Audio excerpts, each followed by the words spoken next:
Mtu mmoja aliniuliza, kwa nini Mungu alimkataa Esau? Mungu ana upendeleo? Kwa nini alimkataa Esau toka tumboni mwa mamake? Nikamwambia tupitie maandiko, maana neno la Mungu ndio kweli. Ukisoma katika kitabu cha Warumi sura ya 11 mpaka sura ya 9 mstari wa 11 mpaka wa 13, Biblia inasema, kwa maana kabla hawajazaliwa wale watoto, wala hawajatenda neno jema wala baya, ili lisimame kusudi la Mungu la kuchagua, si kwa sababu ya matendo, bali kwa sababu ya nia yake aitaye, kama ilivyoandikwa, nimempenda Yakobo bali Esau nimemchukia. Kwa neno la Mungu lilitoka kwa ajili ya hao watu tokea wakiwa tumboni. Mungu aliamua kumkataa Esau na akaamua kumchagua Yakobo. Je, Mungu ana upendeleo? Au Esau alifanya dhambi gani akiwa tumboni ambayo ilimpelekea Mungu akamkataa? Mungu hakumkataa tu. Mungu aliamua kumchagua Yakobo. Kwa nini Mungu alimchagua Yakobo? Kuna mambo kadhaa ambayo nataka tuyapitie. Kwanza, jambo la kwanza ambalo nataka uelewe ni kwamba Mungu huwa ana deal na mioyo ya watu. Ukisoma katika ile kitabu cha Waebrania sura ile ya 12 mstari ule wa 16, Biblia inasema hivi, asiwepo mwasherati wala asiyemcha Mungu kama Esau, aliyeuza urithi wake wa mzaliwa wa kwanza kwa ajili ya chakula kimoja. Kwa hapa tunaweza tukapata picha kwamba Esau aliitwa asiyemcha Mungu. Kwa nini alionekana asiyemcha Mungu? Kwa sababu aliuza uzaliwa wake wa kwanza kwa sababu ya chakula. Mungu kabla hajachagua huwa anaangalia nia. Mungu kabla hajafanya maamuzi juu ya jambo fulani huwa anaangalia nia ya mtu. Kwa tokea wakiwa tumboni, Mungu aliona nia zao, aliona mioyo yao imekuwa namna gani. Na unaweza kusema sasa yeye si ndio aliwaumba? Hapana, Mungu hakuwaumba wakati huo. Hakuwaumba kwa namna hiyo wakati huo. Kwa sababu gani? Kwa sababu ulimwengu kwa sababu ya dhambi uliharibiwa.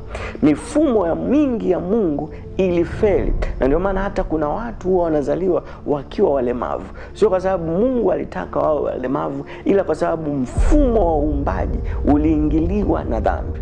Kwa tokea mwanzo Mungu aliona moyo wa Esau haukuwa moyo wa kumcha yeye.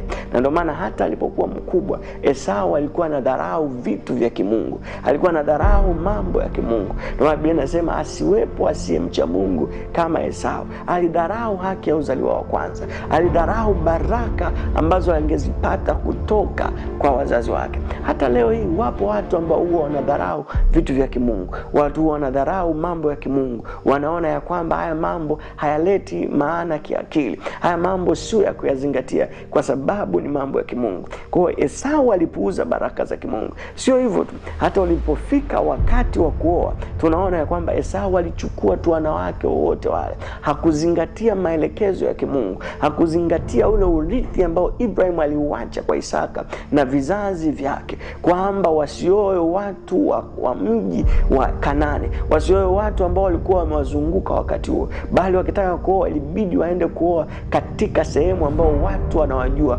watu ambao wanafanana nao katika namna za kimungu. Kwa Esau yeye alichukua wanawake tu pale pale, na hilo likamuuzi babake. Hata babake akawa amekwazika kwa sababu ya hicho alichokifanya. Kwa katika yote tunaona ya kwamba moyo wa Esau ndio ulikuwa una shida, na ndio maana hata Mungu alipotaka kuchagua hakumchagua Esau. Biblia inatuonyesha wakati fulani Mungu anataka kuchagua mfalme,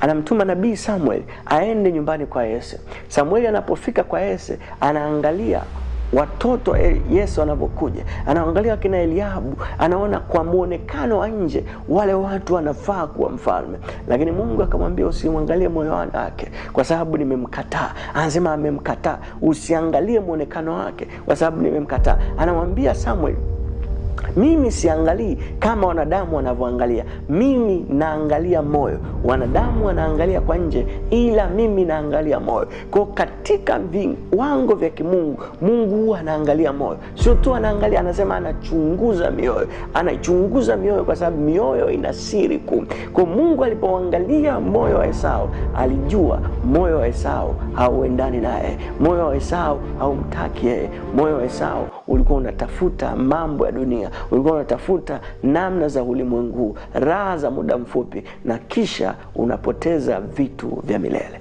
Moyo wako wewe uko wapi? Upo kama Esau au ni moyo ambao unampendeza Mungu kama Daudi? Shalom.